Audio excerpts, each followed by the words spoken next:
විශේෂයෙන්ම ගම්වල තරුණ තරුණියන් දසදහස් ගණන් හමුදාවෙම සරසී රට බේරගන්න විශාල ජයග්‍රහණ යුද්ධයක් කරා.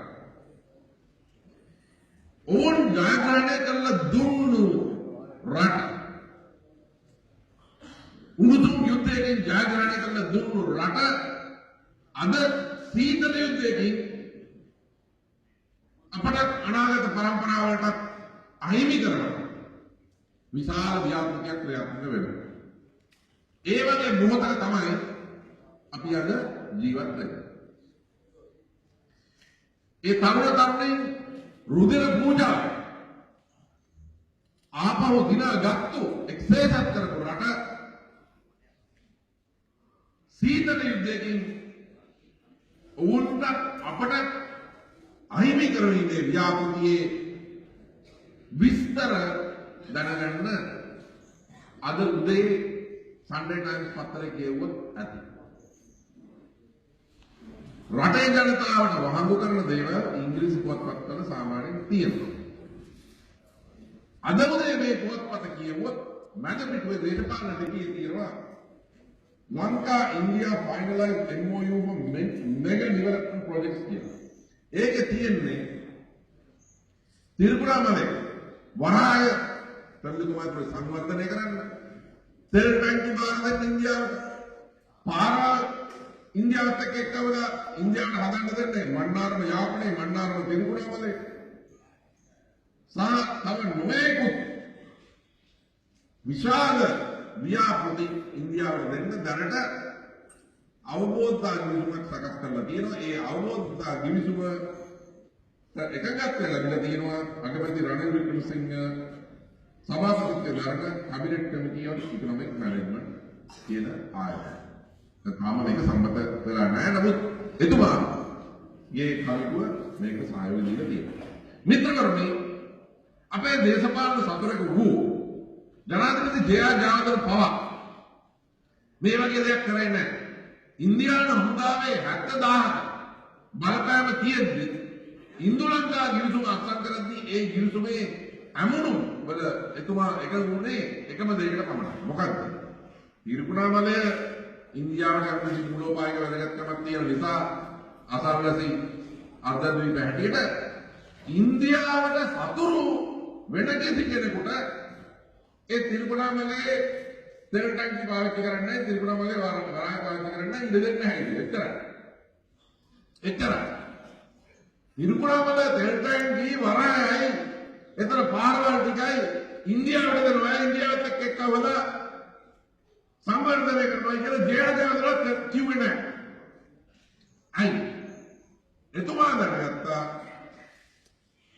තමිල්නාඩුව අතමුන් 18ක් වුණ කාටෙන් තියෙන්නේ. තමිල්නාඩුව අබ්ලාමත් ඉන්දියාවේ වැදගත් කොටස් කාර්යයක් 10,80,ක ජනතාවක් ඉන්නේ. ඒ බලපෑම සහිත ඉන්දියාවට තිරුකුණාමලේ අයිති කරගන්න දුන්නොත් එක පරම්පරාවක් තුල ඒ උතුරු නැගෙනහිර මේ රටට අහිමි වෙනවා කියලා. ඒ හන්දා ජයජයවර්ධන ජනාධිපතිතුමා පවා ඉන්දියාවේ යුදමය බලපෑම හමුවේ පවා එකඟ වුණේ තිරුකුණාමලේ තෙල් ටැංකි ඉන්දියාවට හතුරු කාටවත් දෙන්නේ නැහැ. එච්චර. නමුත් මේ ආණ්ඩුව හම්බන්තොට චීනට දෙන එක පමණ නෙමෙයි. ඊට වඩා රටේ එක්සත් භාවය යුද්ධෙන් දිනාගත්තු රටේ සමගියට පැහැදිලි තරදරයක් වන ආකාරයට තිරුකුණාමලේ දීලා දාන්න දැනටමත් කෙටුම්පත් සකස් කරලා තියෙනවා. මිත්‍රවරුනි, ඒකමද විපක්ෂයේ න්‍යායාත්මක මඟ පෙන්වීම සහ දාර්ශනික මඟ පෙන්වීම කිරීමට ඉමහත් සුදුසුකම් තියෙනවා කියලා මම හැමදාම හිතන දලස් සලහපුරම සහෝදරයා ඉතාම හොඳ කතාවක් අද කරා. මෙතන තියෙන්නේ පෞද්ගලිකකරණය නෙමෙයි විජාතිකකරණය කියලා. අත්වසම මිත්‍රවරුනි, නිදහසට පෙර සිට එක්සත් ජාතික පක්ෂයේ කුළුතුල් අවස්ථාව වුණු ලංකා ජාතික කොංග්‍රසය කියලා සංවිධානයක් තිබුණා. ඒ සංවිධානයේ පාව උත්සාහ දරුවේ ලංකාවේ ධනපති ක්‍රමය වර්ධනය කරන්න. ලංකාවේ ධනවාදය සංවර්ධනය කරන්න. 47 ඉඳන් පත්වෙච්ච ආණ්ඩු මොන වෙන මත වේද තිබුණත් ඒ ධනපති ආණ්ඩු එතන උත්සාහය දුන්නේ ධනවාදී ක්‍රමය, ධනේශ්වර පන්තිය සහ ධනේශ්වර රාජ්‍ය මේ රටේ වර්ධනය කරන්න, ශක්තිමත් කරන්න. නමුත් ඉතිහාසයේ පළවෙනි වතාව රනිල් වික්‍රමසිංහ අගමැතිතුමා යටතේ මේ කටයුතු කරන එක්සත් ජාතික පක්ෂයේ න්‍යාය ආණ්ඩුවේ ආධිපත්‍යධාරී, විශේෂයෙන්ම ආර්ථික ක්ෂේත්‍රයේ ආධිපත්‍යධාරී කොටස මේ කරන්න හදන්නේ සම්පූර්ණ වෙනස් දෙයක්. රටේ ධනපති ක්‍රමය වර්ධනය කිරීම නෙමෙයි, රටේ ධනපති පන්තිය වර්ධනය කිරීම නෙමෙයි, රටේ ධනපති රාජ්‍ය වර්ධනය කිරීමක් නෙමෙයි. ඒ ඔක්කොටම අපි ඒවට විරුද්ධව සටන් කරා වාමාංශික වැඩිට. නමුත් ඒ ව්‍යාපෘතිය නෙමෙයි අද ක්‍රියාත්මක කරන්නේ. ඒ ව්‍යාපෘතිය දිය කරලා දාලා මේ රට, මේ පුංචි දූපත විවිධ විදේශීය බලවේග වලට ලියන දේ බාර දෙන්න තමයි මේ කරන්න හදන්නේ. මිත්‍රවරුනි, ටිකක් හිතලා බලන්න අපේ ඉතිහාසය. අපේ ඉතිහාසය පුරා ජාතියක් හැටියට දීර්ඝතම ලිඛිත ඉතිහාසයක් සහිත ජාතින් අතරින් අපේ ජාතියට විශේෂ තැනක් ලැබෙනවා.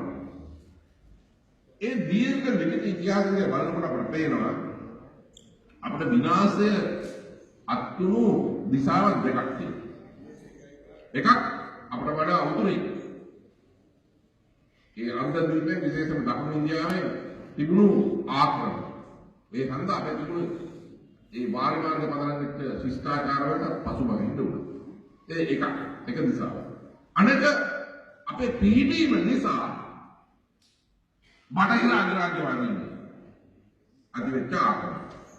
අද ඔය දෙකම එක විට ඉෂ්ට කරන්න අපේ ජනලෙන් පත් වෙච්ච පිරිසක් උත්සාහ කරනවා. පළවෙනි කතාව අපේ ධනේශ්වර දේශපාලනඥයෝ පවා, ධනේශ්වර පක්ෂ පවා, ධනපති ආණ්ඩු පවා මීට වඩා වෙනස් දෙයක් කරන්න හැදුවේ. නමුත් පළවෙනි සැරේට අපේ ඉතිහාසය පුරා සිද්ධ වෙච්ච සියලු ආක්‍රමණ අහිමි කිරීම ඉතා ඉක්මනට කායම් පාරෙන් යලිත් ක්‍රියාත්මක කරන්නට මේ ආණ්ඩුව උත්සාහ දරනවා. එක පැත්තකින් මම පෙරලා දුන්නා වගේ අද උදේ පත්තර කියන විදිහට තිරිකුණාම නගරේ පදාර්ථ වීදි තිරිකුණාමලේ පමණ නෙමෙයි, ඒ පාරවල් මන්නාරම කොළඹ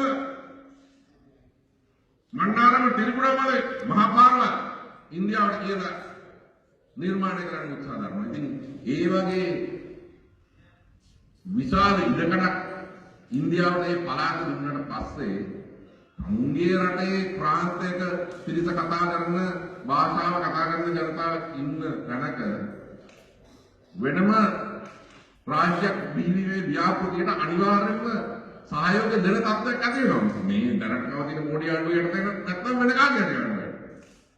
ඊතරේ ඉන්දියාවෙන් කරපු හරියට දන්නවනේ. ඊළඟට සිද්ධ වෙන්නේ ඉන්දියානු මහාණ්ඩුවක් විතර නෑ අපේ ආර්ථික ව්‍යවසායයන් දෙනවා. අපි තමයි ඔක අයිති කරගෙන ඉන්නේ. වඩා ලේසි මේක අපේ කෑල්ලක් කරගන්න. ඉතින් එහෙම කරවන්න දැන් මේ ආණ්ඩුවක් මෙතන ඉන්නේ. බටහිර රටවල් අවුරුදු 450කට ඉස්සෙල්ලා ඒගොල්ලෝ දැක්කේ අපේ පිහිටීම. ඒගොල්ලෝගේ බෙදෙන නාමක සහ ඔවුන් අතර තියෙන යුද්ධ වලදී අපේ පිහිටීම වැදගත් වුණා. ඒක හන්ද මෙහෙට ඇවිල්ලා බලපදිය වුණා. ඒකයි දවස් 7ක් කරලා දුන්නා. ඒක කරන්න ඒකත් කරන්න මේ මුදේ. ඉතින් පළවෙනි සැරේට මේ පුංචි දුපත අපිට නැත්තම මෞලික ඉඩකට ඒක දීලා දාන්න. හතර දිහා මේ ඉතින් මිත්‍රවරුනි, මේ සම්බන්ධයෙන් අපි මොනවද කරන්න කියන ප්‍රශ්න තියෙනවා. මම නම් අහන්නේ මේ වගේ අභියෝගයක්. මේ වගේ අවදානමක් සම්බන්ධයෙන් මොනවද නොකළ යුත්තේ